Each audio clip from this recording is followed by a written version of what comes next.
আজকে আমার অনেক পছন্দের ভুনা খিচুড়ি রান্না করব।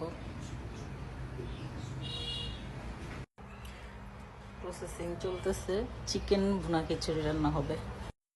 এখানে মাসকলাই ডাল আর মুগ ডাল মিক্স করে ভেজে নিয়েছি।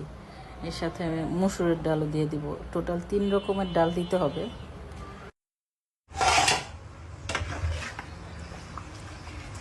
ডাল প্রথমে সিদ্ধ করে নিয়েছিলাম, এখন মুরগির মাংস দিয়ে ডাল রান্না করছি ভালোভাবে। মাংসটা হয়ে গেলে এরপরে পোলাও চাল দিয়ে দিব।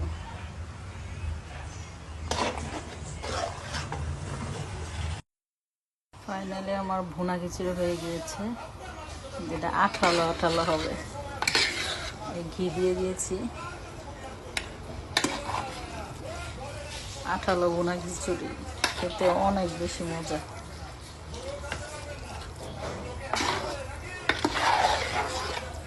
এটা যখন ঠান্ডা হবে আরো বেশি শক্ত শক্ত টাইপের হবে। এখন গরম গরম, তাই একটু লাগছে।